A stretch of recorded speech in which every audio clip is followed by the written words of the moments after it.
Dewata are fairies, nymphs, goddesses or enchanted persons who are believed to guard natural creations such as forests, seas, mountains, land and air. Dewatas are said to reside in large trees, such as acacia and balati. They are the guardian spirits of nature, bringing blessings or curses upon those who do good or harm to the forests and mountains.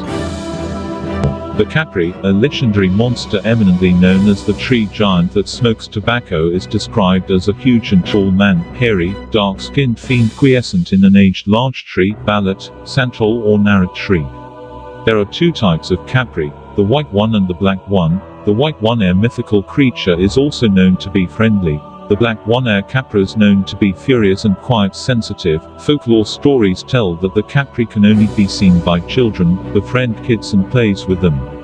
Elders would say that the Capre was once a human and was cursed by God for his dreadfulness. The Capre, as the elderly Filipinos say, that it wears sort of Tarzan-like dress, and a tobacco to make him look more fearsome. Other Capres played pranks on people. They disorient travelers going to mountains or the woods, and when it sees a beautiful woman passing by his home, the tree, the smoke coming from the Capre's tobacco will take the girl's consciousness and takes her into his territory. A Capre can be violent. Of course you wouldn't want that, if you would destroy its home, hurting the Capre's friends or cutting down the tree. When you encounter a Capre, be sure that you say tabi tabi po or excuse me, for respect with you coming into the territory. Sirena or mermaids are aquatic mythical creature, half human, half fish. They are known for attracting sailors crashing their ships in rocks. They sing so beautifully that you cannot ignore this mythical creature. When sailors hear them singing the spellbinding song, they are mesmerized and the mermaids abduct them. Having said so, they are said to be found in the Philippines in coastal towns facing the Pacific Ocean. Dugongs are often mistaken as a sirena or mermaid, for its tails are somewhat identical. Other folklore asserts that this creature takes the life out of drowning men while trying to save them. Incidents of drowning connected to the sirena may be just isolated cases. Proofs of the existence of sirena have not yet been proven. The Dwendes are small people who live in small hills that look like anthills, big trees like nara, and abandoned houses. They often come out at a certain time, around 6 a.m., 12 p.m., 6 p.m., and 12 a.m. Dwendes have pointed nose, horrifying teeth, long white kinky hair, and angry eyes. These small people will bring you a fortune or bad luck. Elders say they only appear to kind-hearted people. Filipinos always mutter words, tabi tabi po, asking them to excuse themselves for bothering the Dwendes. Filipinos would leave foods on the floor so that the Dwendes residing or guarding the house won't angry to them. They take your things and laugh at you when you are trying to find it. They bring it back when they feel like it, or you just say please give it back. The Manananggal, or the Filipino vampire, is one of the most famous mythical creatures in the Philippines, as the story goes from generation to generation of families in the Philippines. Many people believe that this creature transforms only by night, half bat, half human, and is afraid of the daylight. The Manananggal transforms with the help of a local herbal oil, lana in Tagalog, to sever its upper torso, and leave its lower torso. It's really hideous, cause you would be able to see its insides. Believed that it would prey on pregnant women, using its elongated tongue to snatch the baby from its mother. Manananggal is one of the few reasons why pregnant women in the Philippines don't go out at nighttime. You won't see any people in barrios by 6 o'clock in the evening and so on. You can kill a Manananggal by sprinkling table salt or ash from wood-fired kitchen to its lower detached body when you find it so. Or just throwing a handful salt or ash to the winged creature chasing at you, cutting its tongue, while it grabs and tangled to the baby. They hate garlic, so throw one at them. Some people making a long beads out of garlic, making necklaces and bracelets and wearing it as protection. They are scared violently to rosary and Bible, and they don't like smoke from burning rubber. This mythical creature is said to be found at Western Visayas region in places like Capas and Iloilo.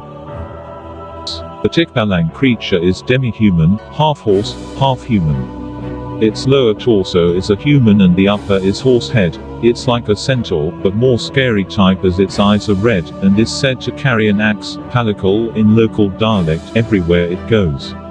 Tikbalang nests in the forests of the Philippines, and is said that it would astray a traveler's way, making it go back to the same place over and over again. The Tikbalang spell can be undone by turning your shirt inside out or saying Padon po or Tabi Tabi po, meaning excuse me, may I pass.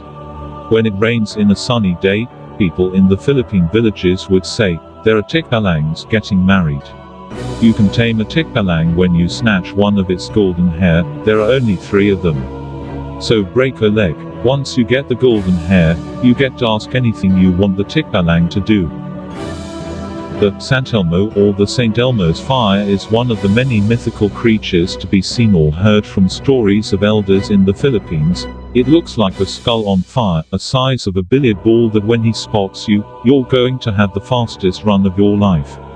The story begins with the man drowning in a river fronting a crowd with no one tried to help him as the water is too deep. Authorities are sure that the man died, but his body was never found. Weeks after the incident, people saw the water glow in red or scenes that someone is in the water. They looked to see if there were boats lurking the river, but they never saw one boat floating. Instead they saw a matter that looked more like a fireball floating in the middle of the river. In shock they ran for their lives, and told more and more people about what they saw in the river.